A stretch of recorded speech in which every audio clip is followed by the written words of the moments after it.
Professional wrestling, a uniquely American art form whose timeless tales of good versus evil have touched countless generations of fans who have reveled in the ecstasy of the world's greatest form of entertainment.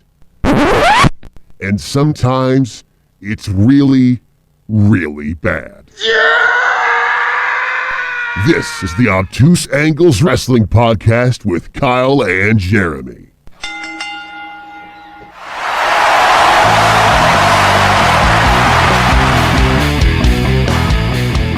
Welcome, everyone, to the Obtuse Angles Wrestling Podcast, episode 11.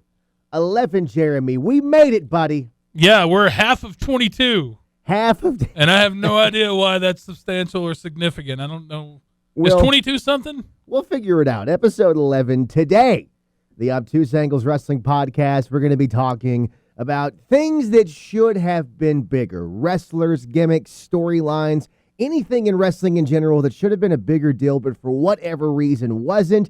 And again, this is the Obtuse Angles Wrestling Podcast. Two former professional wrestlers, former indie workers, current comedians, two assholes talking about professional wrestling in all of its glory. Two wrestling fans who just like to talk some shit. But two really, really good-looking assholes. In this episode, we're actually going to dissect and really delve into to all the opportunities that could have been missed. Now, this episode, we could have wrapped it up in just about 45 seconds by saying every single thing WCW did in the 1990s was a missed opportunity. But we're not going to do that, man. Goodbye, everybody. Oh, okay. Yeah. We're actually going to give you your... we're not going to give you your money's worth. You're not paying for this podcast. No. Yet. That's never going to happen. At least I hope.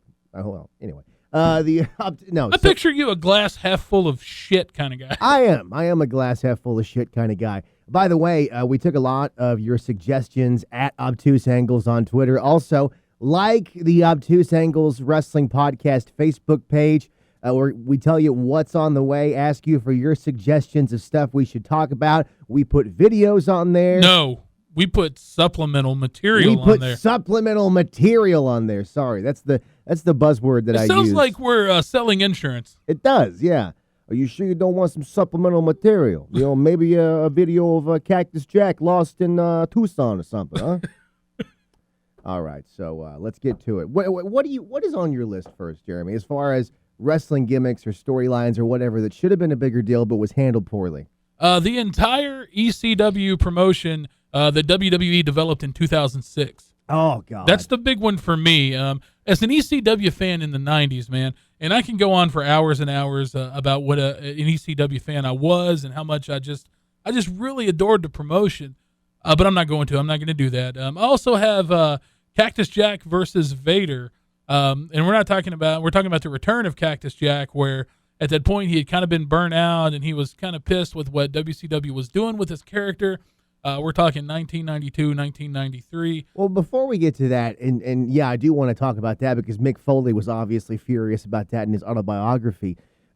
We already hit up ECW, for a little bit, but we have to mention it again really quickly. If you have not listened to the ECW One Night Stand 06 episode, please go back and check that out. It was December to Dismember. Yeah, I keep saying One Night Stand 06 was a kick-ass pay-per-view. It was amazing. That was the kickoff of the new ECW, which is why I was so excited about the new ECW, and then it went to complete shit. Yeah, it was like a real bait and switch kind of thing because they gave you One Night Stand 05, One Night Stand 06, chocked full of huge action. Oh, yeah. And chocked full of old ECW stars. And then they pulled the bait and switch and they give you this, shitty watered down product.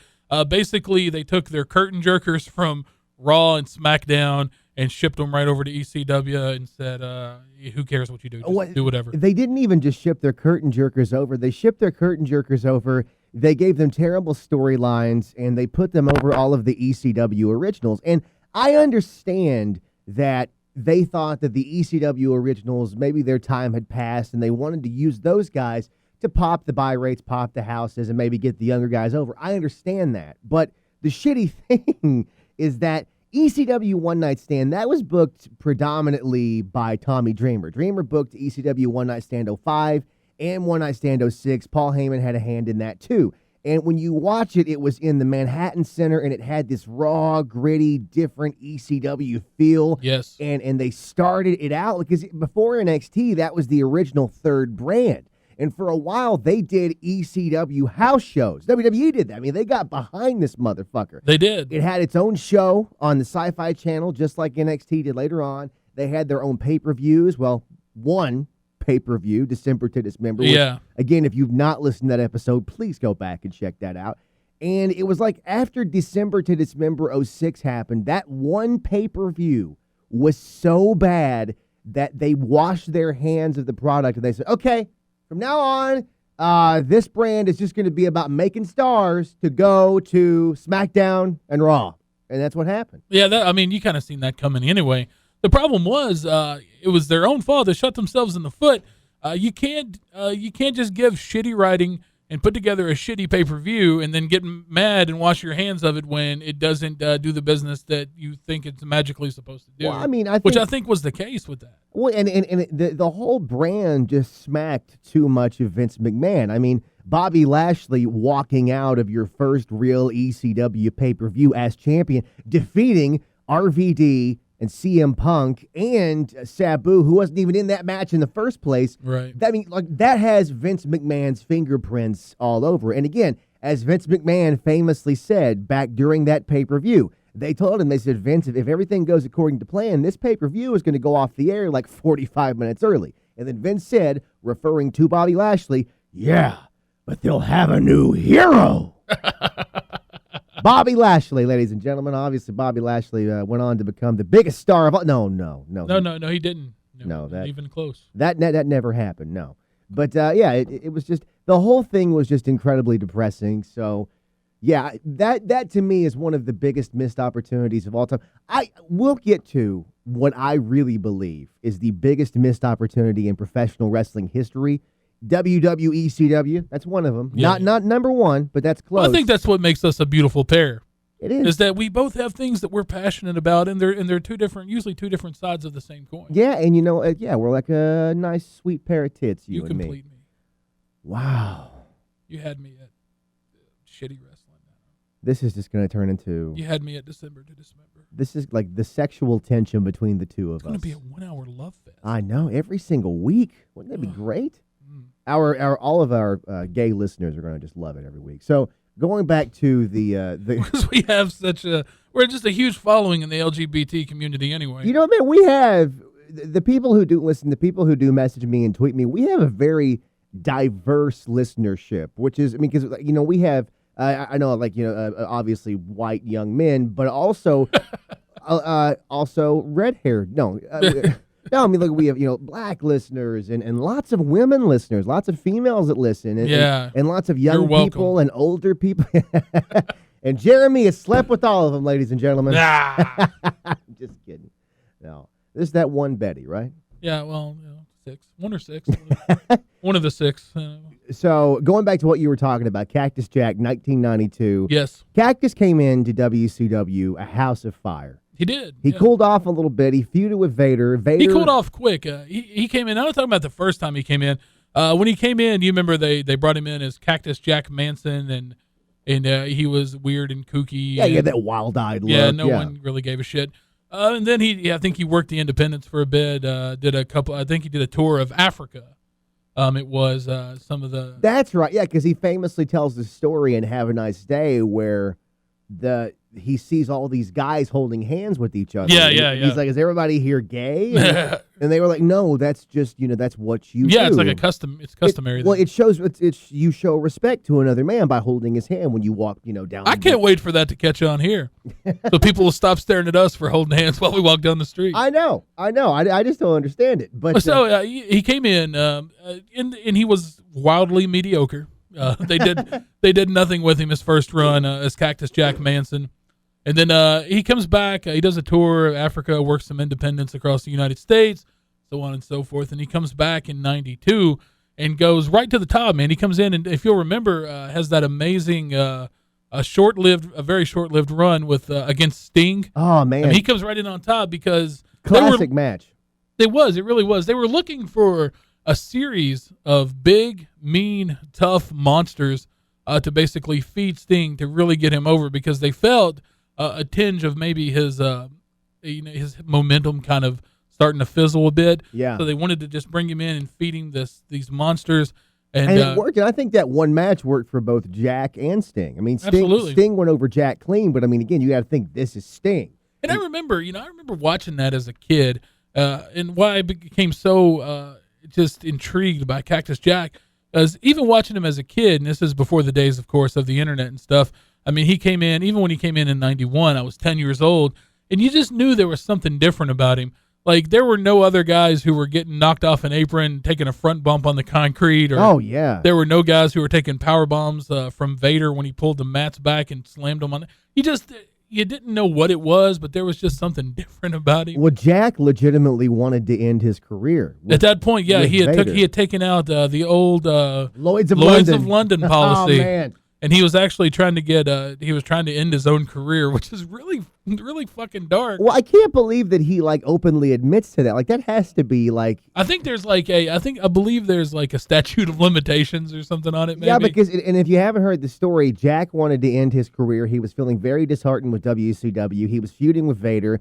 They did this deal where they pulled the mats back, right? There was the concrete floor, and he told Vader what he wanted. No, that wasn't actually the spot. The spot that he actually wanted to be the career ender was he had jumped on Vader's back, put him in a sleeper hold on. Remember those old WCW ramps? On the ramp. And Vader was supposed to just run and jump and take this huge back bump and squash. And have Jack underneath of him. Yeah. And he does it, and Cactus Jack recalls, and Have a Nice Day, he says, boom, it was probably the biggest, most important bump in my career, and all I could feel was fine. It was fine. I mean, he went on to have I think a disc in his back. It might have got pinched during it, and he had a little noise in his back for a couple of weeks afterwards. But he said, all things considered, I was fine and really pissed off. Well, he's not fine now. No, not even close. No, I don't even know if I've mentioned it on this podcast, but I hung out with Mick Foley, and I do mention it quite a bit, probably every day. I wake up, hey, I don't know, I talk to my girlfriend, baby, have you heard that I've hung out with Mick Foley?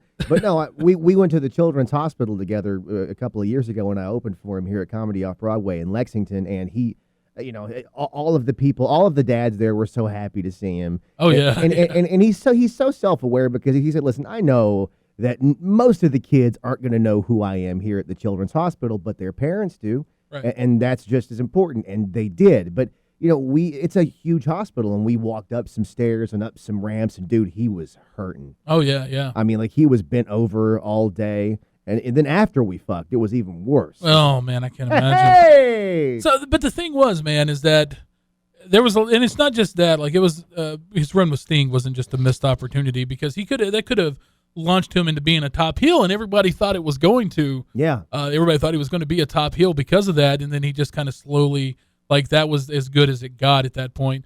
And then in a fit of depression, he was looking for that last kind of big run. He was looking to get out. And you'll remember the match, and he talked about it at great lengths in his book, the match with Vader back when Harley Race was managing Vader, and it went beyond potatoes. It went well beyond. They were straight up shooting on each other. They literally beat the shit out of each other, and it went great. It was a great match, and they wound up airing it, but they took out a lot of stuff. They cut it out. You can find it now, on YouTube in its entirety.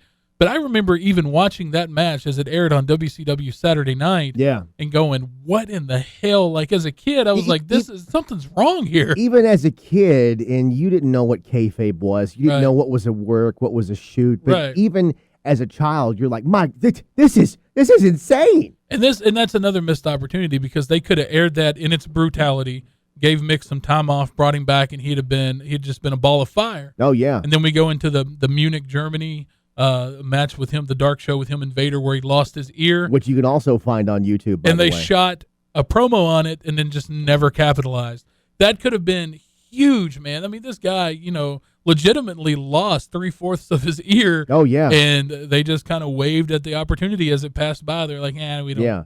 Well, I mean, it is crazy that they edited that footage. I mean, it's something that I don't agree with in any way, but at least I guess I understand, because you have early 90s Turner Television, a Southern-based company, and early 90s TV in general, that was going, we can't air this. It's pretty mild. This is fucking violent, right? Right. Because they went all out on each other. I mean, He was trying to, like, I remember he said at one point Vader was supposed to roll him out of the ring, throw him out, and then Harley was actually going to legitimately bust his head open with a couple of punches, well placed. Are you talking about the hard way knuckle over the eye? Yeah, hard way knuckle right over the eye to try to open it up. And it turns out that, Cactus rolls out, Harley Race picks him up, and he said that Harley Race looked legitimately sad because he just, he said Harley just mumbles, nah, he already did it, and then throws him back in. And it turns out Vader had already opened him up in 2 different places on his face. Oh, yeah. So Harley was like, yeah, I could do it. It would be fun to open him up, but fuck it, he's already open, and he throws him back in the ring. I mean, that was, I think it could have been big business, man. It would have brought a viciousness to both of the characters. And not only that, but it would have played on human sympathies and emotions, too. Because you're literally watching 2 men just beat the dog shit out of each other. Well, I want to come back around to that, but did you hear the story a couple of years ago, and it might not even have been that long ago, when Vader and Harley Race got into a fight at a fan convention? No. The story that I hear, and you can look this up, is that Harley was pissed at Vader for treating the fans like shit. Well, Harley was pissed because it had been 5 minutes since he was pissed about something. Exactly, right. He had to get pissed about it. Harley Race, by the way, in a wheelchair now. I mean, he did so much damage to his body with the headbutts and everything else over the years. He gets into a fight with Vader. Vader goes to punch him. Harley dodges it. He's in a wheelchair. And Harley, from all accounts, won the fight against Vader from a wheelchair. That's how much of a badass. That's how legitimate Harley Race is. Yeah, that's impressive. I've never heard that story before. Yeah. So I still to this day apparently don't fuck with Harley Race. But you were talking about the ear thing, and I think that goes to show the difference in WCW and the WWF in the '90s as far as capitalizing on what's marketable. Because that happened. Well, that was straight up Attitude Era material there, if I've ever seen it. You couldn't write something better than that. No, you couldn't write a better feud. You son of a bitch, you took my ear, now I'm going to kill you. Right. That's all. It wrote itself, basically. WCW didn't even do that. Flash forward to a couple of years later, 96 or 5, I think it was 96, Foley debuts with WWF. They make his whole character based around lost ear. I mean, that just goes to tell you the difference between the two companies. I mean, WWE saw an opportunity and said, well, if WCW is just going to sit there and piss on this angle, we're going to. So they threw, I think eventually there was some footage or whatever. They kind of told the story. But later on, when WWE bought WCW, they were actually able to go back and capitalize on a lot of that old footage that WCW missed. It was a perfect opportunity for WWE to use archival footage to even refuel some new / old feuds. Well, I mean, including the Mick Foley DVD, one of the first Foley DVDs he ever did. It wasn't Hard Knocks and Cheap Three Pops. Faces of Foley. It was one of those. Foley has the actual video, the uncut video from that Vader match in his home, and he plays that. And they actually, because you can hear his nose break on camera, like it pops. Not on the original airing, but in the video that Foley in the uncut plays. version that WCW wouldn't air. Which how do we even mention the whole Vader Foley feud and we don't talk about Lost in Cleveland? Like how have we made it 19 minutes into a podcast? I wanted to actually do an entire episode on the whole Lost in Cleveland thing. I don't get. That's one of the worst things I could ever imagine. And Foley talked about it. He was like, because they do the footage, the lost footage where the news reporter is looking for Mick Foley after he goes insane, and no one can find him, and none of the WCW office can find him. They send a news reporter to his trailer to interview his wife. A very large, toothless, white trash woman. Which, by the way, at the time, Foley's real-life wife, Colette, was a fucking model. Oh, yeah. And WCW thought that people wouldn't believe that even though he really was married to her. I don't think Mick Foley can still believe that, he was married to her. I can't. No one else was buying it. No, of course not. Yeah, that's beautiful, man. It really is. Like, it's just one of those. And you talk about one little incident there with that whole thing, and it just builds. Like, I didn't even think about a lot of this stuff But once you bring up one missed opportunity, like it really does kind of branch out into like a flow chart of just really like shit they could have capitalized on and didn't. Oh, so many, man. Yeah. I mean, well, and let's see. So you've already hit that up. I have a list right here. We're going to get to my number one thing, my number one missed opportunity ever. But first of all, I want to talk about Nexus in WWE. Were you watching pretty heavily? I know what Nexus was. I wasn't watching at that time. I was boycotting. You're a boycott? I still kind of am. Yeah. I don't even want to say that I'm boycotting now because I watch Raw on Hulu now. I read the results like for the entire show, so I know what happened. But for the most part, when I watch the 90-minute version of Raw, I'm on my phone. I'm doing this. I'm doing that. I mean, obviously, if there's a Daniel Bryan match or now a Kevin Owens match, I'm locked in. I'm paying attention. But and I think that for a future episode, we should talk about what's wrong with WWE now. That could be a 9-parter. But yeah, that'll easily be a 9-parter. But no, Nexus, that happened in 2010, and I remember it so well because, for the past several years, you've had the occasional flashes where the product has been reignited and it's been amazing. Like in 2011 when CM Punk dropped the pipe bomb and they did the whole like quote unquote reality era for a while. Right. But Nexus, when it started, was kind of one of those things. And the background of that was NXT started a few months before the whole Nexus invasion happened. But it wasn't the NXT we know as today. It was this shitty reality show where, they brought up 10 guys from FCW at the time, and they all tried to get a spot in the roster. Only one person won. That was Wade Barrett. So Wade Barrett debuts on Raw, and then as he walks down the ramp, the rest of the guys who lost the contest a week earlier on the first season of NXT start walking down from the crowd. And it's during the main event of Raw. It's John Cena versus CM Punk, and then all 10 of them go into the ring. And that in itself was weird because they essentially debuted 10 guys at once. Right, yeah. No, I think now I do remember that. I wasn't watching at the time, but I think I might have caught a clip here or there of that. Yeah. I thought it was actually pretty good. Well, because it was great because it was new, it was different, it was outside of the box. When have you ever seen 10 guys debut simultaneously, especially in a main event feud? And they beat the shit out of Cena, they beat the shit out of Punk, and then they beat the shit out of Justin Roberts at ringside. Well, it's just another play on the ages old move out old school, the young bloods coming in, so forth. But I thought it was really well done in the beginning. Daniel Bryan got fired for choking Justin Roberts with his tie. Thank you, Mattel.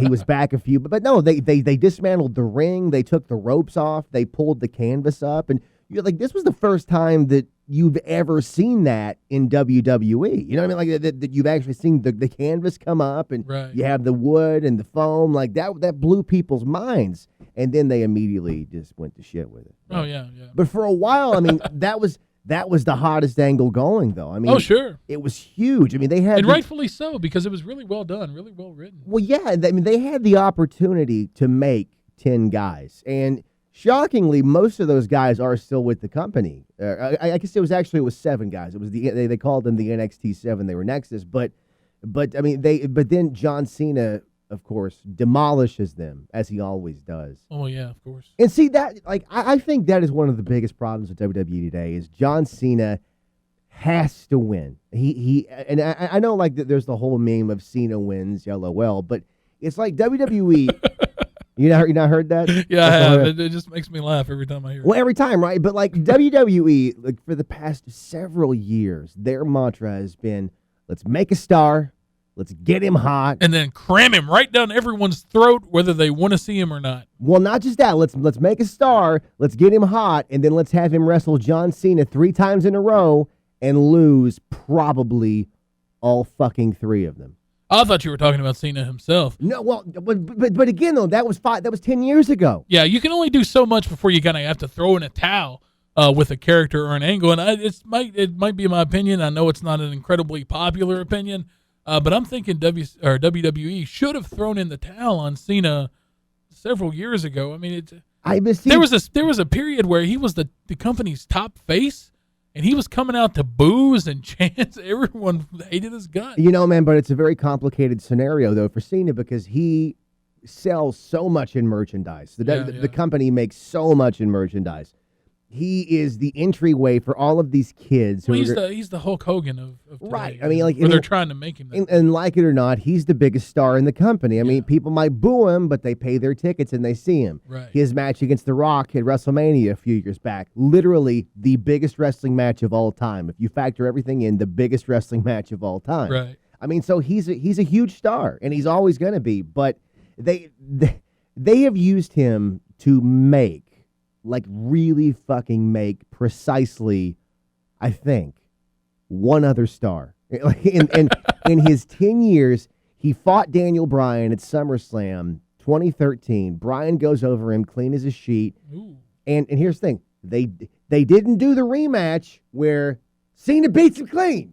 That's what anytime that Cena loses, I'm so pissed. Anytime that Cena loses clean, anytime he has to win the rematch. He's got to come back and win clean. And it has to be clean. And it's usually within 24 hours on the next night's Raw. Oh, yeah. But, well, it's usually the next pay-per-view. I mean, look, Bray Wyatt, the hottest act in the company. He was kicking ass. He was tearing shit up. What happens? Cena beats him.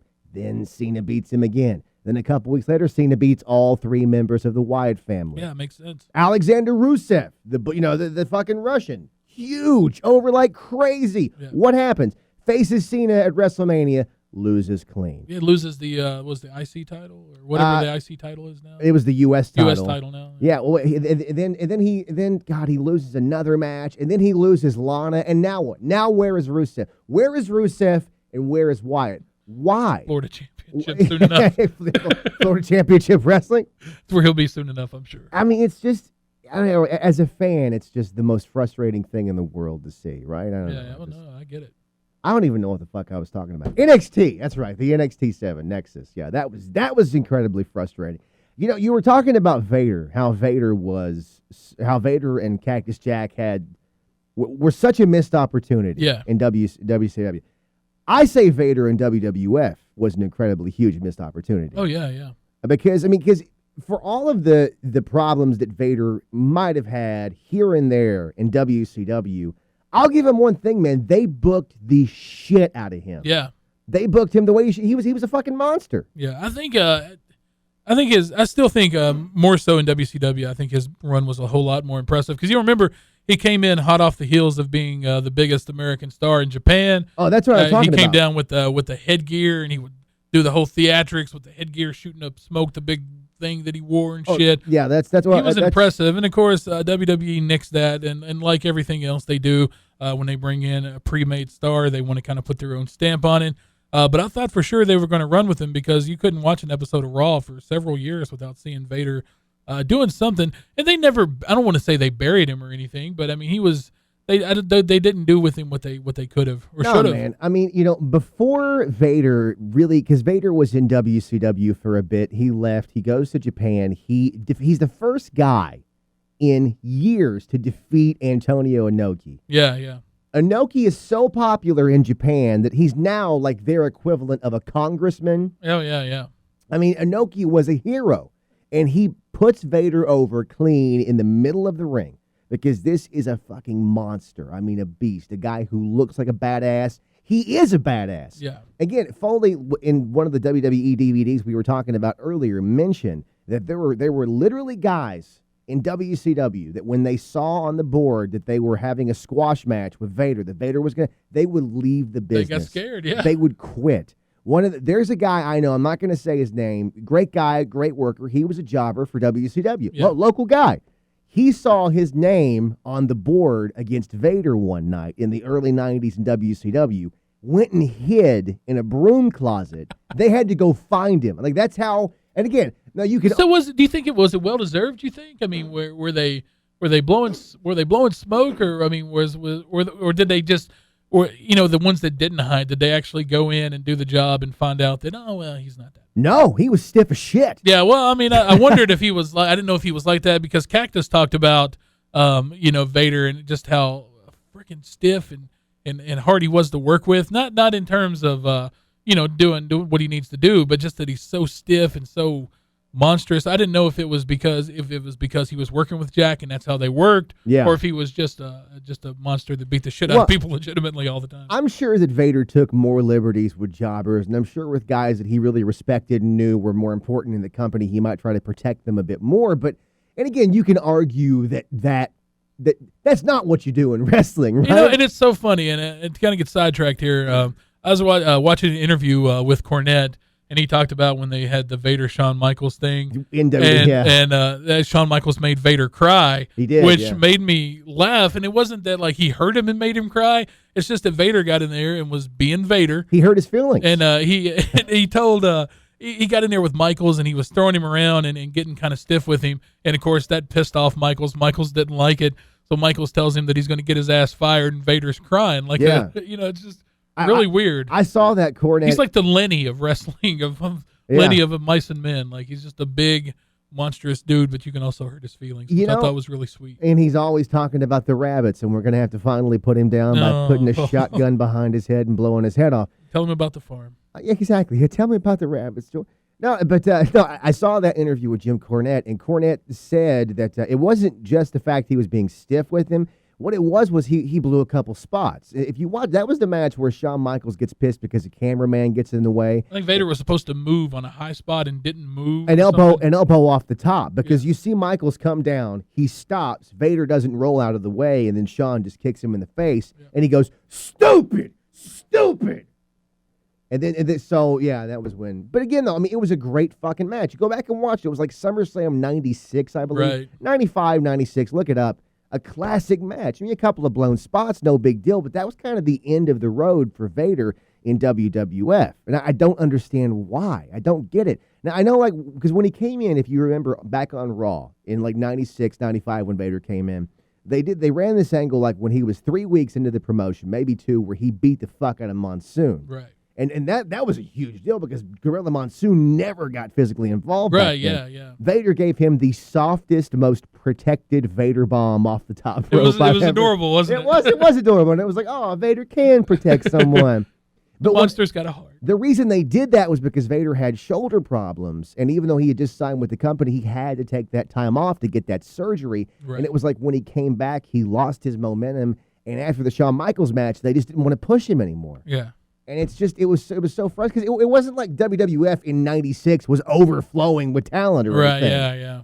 You know, I mean, like we're talking about the company that had the Body Donnas on Raw every single week. Well, to be fair, everybody wants to see the Body Donnas every week. I mean, come on. I want to see Sonny every week. Speaking of Sonny, are you going to watch the Sonny hardcore porn? Have you heard about this? You haven't heard about No, this? I've not. Oh, my God. We got to get Sonny on this show. I saw the Mickey James porn pictures that she did, the spread for a magazine she did. Years ago, before she got in WWE, right? What it is about that bitch. She's a bitch. Because she's trashy as shit. She kind of is. Yeah. I mean, I'm not saying that in a bad way. I don't know why I started whispering when I was like, there's somebody who's going to come in and get on me. Because Mickey's listening right now. Maybe, yeah. No, Sonny, our old friend, our old pal, Tammy Lynn Sitch, she's going to do porn. I'm going to tell you that... I think she signed to do a Vivid Video. Oh, yeah, I'm going to need to see that. Is she still kind of chunky? I think she is. I like her. I like Chunky Sonny a little bit better. I don't know if I like Chunky Sonny better, but Chunky Sonny makes me think I have a chance. Yeah. You know what I mean? Yeah, well, she's chunky by, like, WWE standards. She's normal, like just a normal-looking average person. Yeah. But compared to her old, like, 105-pound frame whatever, man, she's... I like her now. She's a little chunky. I think that Sonny, that is she was a giant missed opportunity in herself. Yeah. Because obviously she was huge. She really was the first diva. I know that's like a buzz phrase that the company has said when they inducted her into the Hall of Fame, but she really was the first diva. I mean, she was the first sexy chick to have that attitude. Didn't really wrestle a whole lot, but she got the business. She was a smart chick. She was hot as hell. She was a great manager. But still not good enough to get Chris Candido where he needed to be. Well, I love Chris Candido, I did too. He was excellent. He was a wonderful worker in every single aspect, on the mic, in the ring. And he just, what happened? They gave him a fucking gay bodybuilder workout, calisthenic Another missed opportunity there. Yeah, push-up enthusiast gimmick.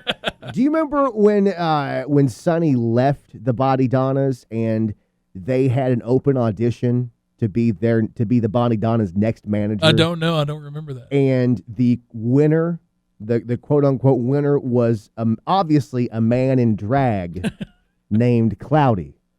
And another offensive non-PC gimmick. Yeah. And we missed that one. We sailed right by that one. And they were supposed to be baby faces. Now, I don't know. Maybe WWF was far more progressive in '96 than we gave them credit for. I think they were predicting the future. Why don't you? What's going on? And Bruce Jenner loves this character. Yeah, he does. It's Caitlyn Jenner's favorite wrestler. Do you have any more on your list there? I do. I was a huge fan in the '90s of WCW's cruiserweight division. Oh my God! Some of the most talented wrestlers in the world actually populated that division. Anywhere from Billy Kidman to Mysterio, La Parka, Conan, Dean Malenko, Eddie Guerrero. It was just wonderful. And there was an opportunity. And if you remember WWE at the time, WWF, they started the light heavyweight division, they called it. Yeah. It had a very short, very lackluster kind of run. And it didn't do the business. Because if you remember, man, my favorite thing at that time in the 90s about watching WCW Nitro was the cruiserweight division. Man, you can say what you want about WCW. They kicked fucking ass in the mid-90s. And maybe their storylines, for the most part, even though some were great, for the most part, they weren't as good. Right. Eric Bischoff used Uncle Ted's money and brought in the absolute best talent on every continent in one promotion at one time. Yep, the best Japan, best of Mexico. I mean, it was just... And it might have been a couple of years after this, but I say that no promotion in the history of the world has ever had more talent than WCW did in 1998. Ironically enough, that was the year they began to get their ass kicked. Right. But my God, I mean, Bill Goldberg, Hulk Hogan, Randy Savage, DDP, Bret Hart, Kurt Hennig, Rey Mysterio, Chris Jericho, Eddie Guerrero, Chris Benoit. Scott Norton. Scott I like Scott Norton. Ice Train. Lash LaRue. We're gonna have a flashback of a couple of weeks ago with Vince after they bought the company there. Right. But WCW, and again, but are you okay? You gonna die there? I was thinking back to the episode we were talking about Vince McMahon just standing there and for 2 hours of Raw, just reading names off a list of talent he just bought of every single WCW. Ice Train. Is asking the crowd yes right, or thumbs no? Up or thumbs should down? They keep him or should they lose? Doug Dillinger.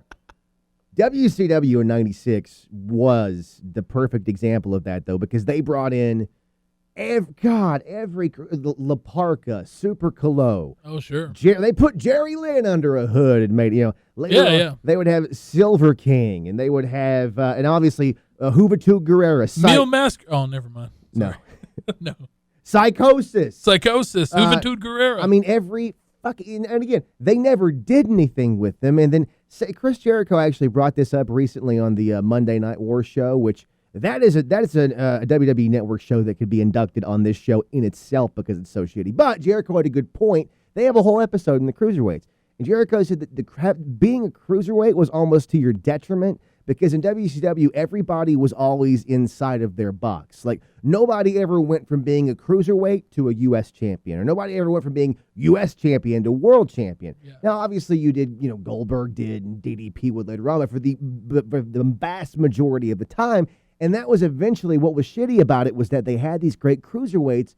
They were very rarely good storylines. They rarely pushed them. But if you'll think about it, that's another opportunity that WCW missed, and WWE thought enough of it to capitalize on because they took former WCW cruiserweights and kind of gave them an opportunity to shine, like Chris Jericho, like Rey Mysterio. Oh, absolutely. These are two guys who have held the WWE World Title, who came from being WCW cruiserweights. Eddie Guerrero got a huge push in WWE. One guy, and I want to get back to the cruiserweights, and I want to get back to the WWF's light heavyweight division, but talking about guys who came from WCW's cruiserweight to WWF, I think Ultimo Dragon was a huge missed opportunity for WWE. Absolutely. There was a guy that at one point would come to the ring with like 9 different titles from 9 different promotions all over the world. And he had him. Yeah, like, legitimately. Yeah, for real. I mean, he was amazing. And then I believe he had a botched surgery for WCW in the late 90s.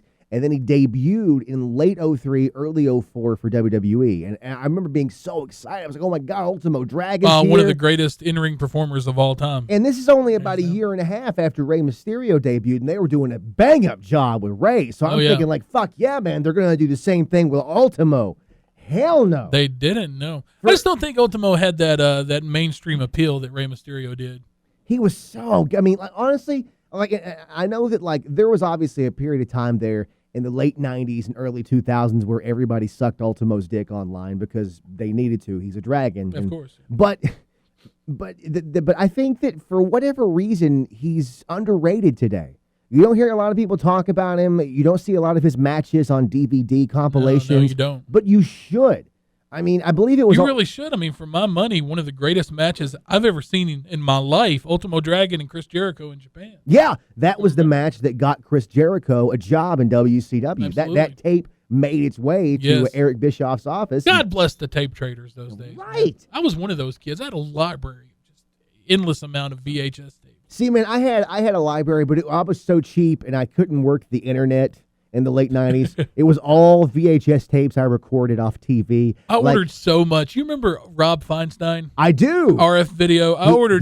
He later got arrested for trying to diddle a boy. Yeah, well, no accounting for taste. You can't bring his name up anymore without that image popping in your head. You can't. Have you seen that news broadcast where that I think it was a Philadelphia-based news organization had kind of did their own version of To Catch a Predator, and he actually turns up in it. Was that what it was? Is that how we got caught? Yeah. Oh.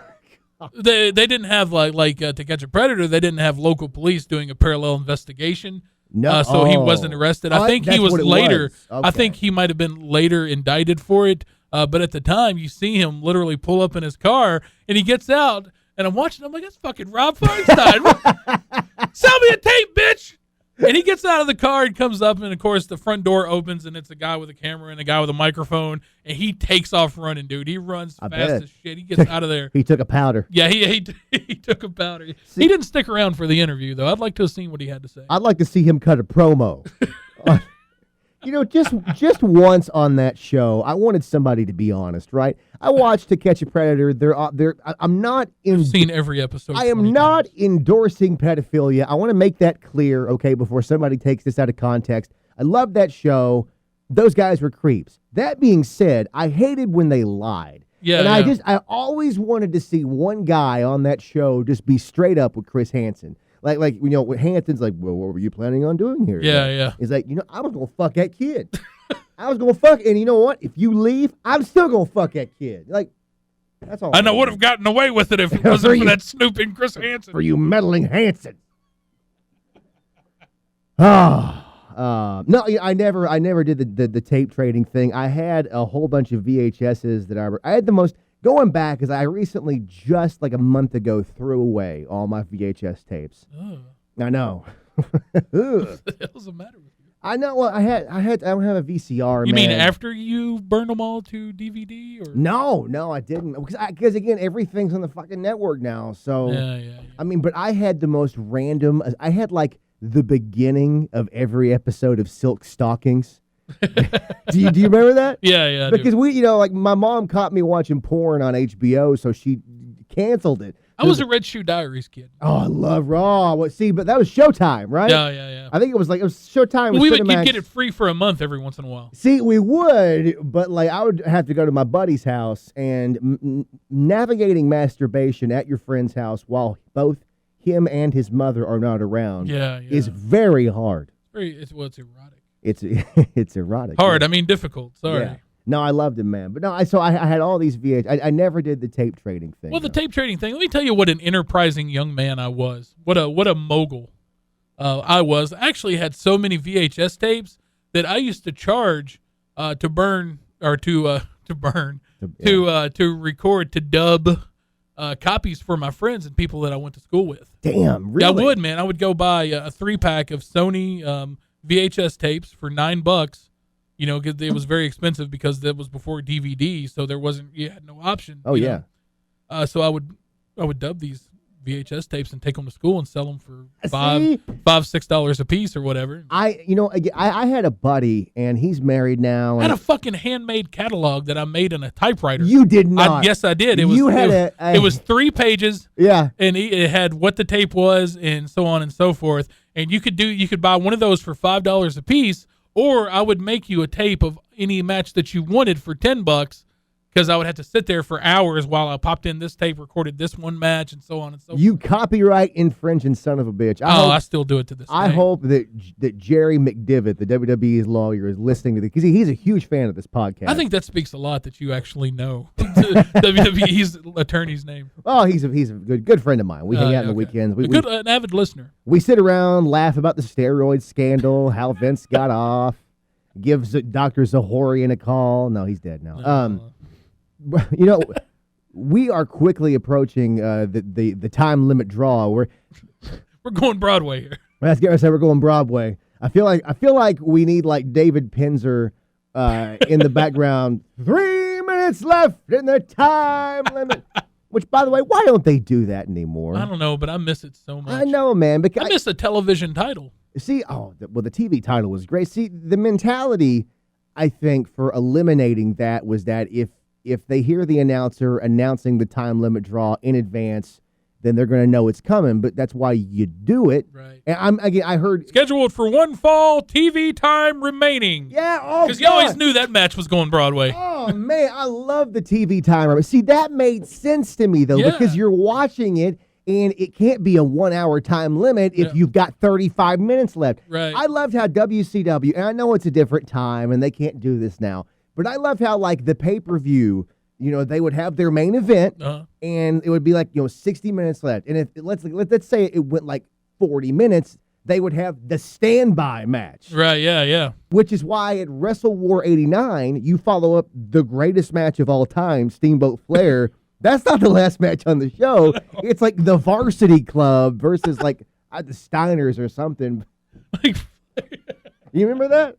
I do, man. Yes, I loved it. But they don't. But it made it feel real. It did. It made it feel fucking like a legitimate. Little subtle things like that. Actually, it made it like a real contest, a real sport. It did. And of course, I know that it's not quote unquote real. You know that I know, but you know what? Don't fucking throw it in my face. The biggest piece of shit thing WWE did in regards to that back in the day.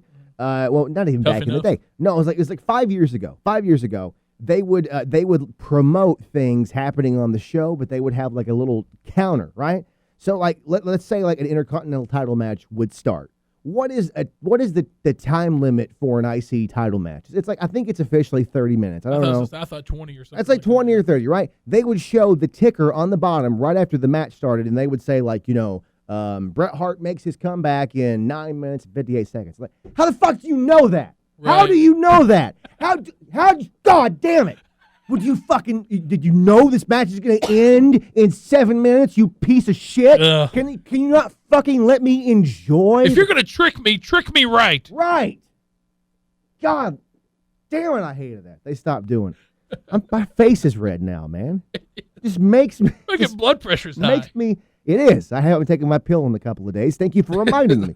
So anyway, we are quickly approaching the time limit draw for this podcast. Before we get out of here, I want to say a few things. First of all, we are going to do part 2, but I said I was going to mention this. I said we'd get back to it, and we are. The WWF light heavyweight division started in late 97.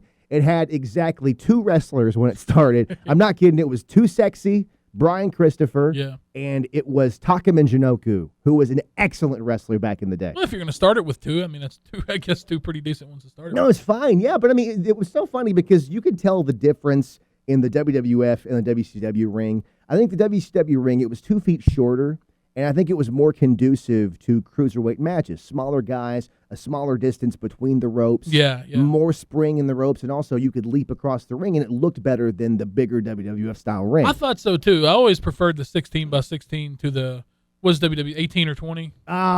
It's 18 by 20, I think. It's 18 by 20. Yeah. Or 20 by 20. God damn it. I think it's 20 by 20. I think it's 20. I think it is 20 by 20. And I should know that. And I know people are going to fucking call you. I like how you knew WWE's attorney's name, but you weren't sure how big the ring was. Because I have a math disability and numbers don't make any sense That's to me. okay. I got to wear a helmet when I do algebra. If you listen to Steve Austin's podcast, he literally says it every single week, and I should know. He's like, God damn, in a 20 by 20 ring. So I should know that. But no, it was...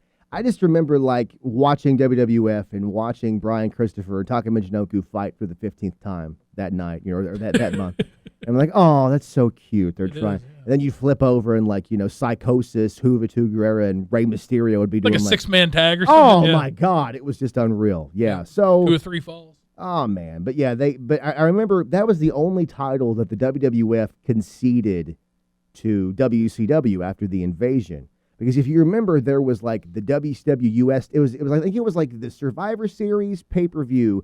They had like the IC title versus WCW's US title, and the winner gets to keep the title, right? So the IC title won, US title dissolved, right? But that was the one where the WCW Cruiserweight Champion won, and that did away with the WWF Light Heavyweight title. Right. And do you remember who the last WWE Cruiserweight Champion of all time was? Rikishi. Yes. No. I'm close, right? Well, you know what? He would have been a better choice. Jeremy, in the long and storied history of the WCW Cruiserweight Championship, all of the greats who held that title over the years, which became the WWE Championship, Rey Mysterio, again, Juventud, Psychosis, Chris Jericho, all the last Cruiserweight champion ever. Richard Dreyfuss. Fucking what? Richard. No, it was Hornswoggle. Hornswoggle. Wow. And then unceremoniously, throwing the title away. Vicky Guerrero stripped him of the title, and they never mentioned it again. Yeah, that's amazing how it pisses out of me sight, off. out of mind. I know. So again, we have hit up so many bad angles and storylines, but we got more on the way, Jeremy. More. So much more. In episode 2, or I should say part 2. Jam-packed, edge of your seat, thrill Part ride. 2. Oh, my God, yeah. You're going to pay for the whole seat, but you'll only use the edge. That's exactly where I was going next. Part 2, man. Part 2, the characters, gimmicks, storylines that should have gone farther, should have been a bigger deal, but never were. And again, reminding you, that's going to be next week. Follow us at Obtuse Podcast on Twitter. Please tell us if you like the show. Tell us if you hate the show. I don't give 2 fucks. Just give us attention. We're like women. That's what we want. Dirty women. Filthy women. Filthy women. Tell your friends we have no advertising budget, so this is a real, honest, grassroots fucking movement here. We just want more people to listen, don't we, Jeremy? That's all we want. So at Obtuse Podcast on Twitter, also on Facebook at the Obtuse Angles Wrestling the Obtuse Angles Wrestling Podcast. On your interwebs. But good Jesus Christ. On the interwebs. Just like us on Facebook. That's weird you do this for a living. Woo, yeah, I do this for a living 5 days a week. You think for the love of God I'd be able to talk, but apparently I can't. So, with that, we'll see you next week. Say goodbye, Jeremy. Goodbye.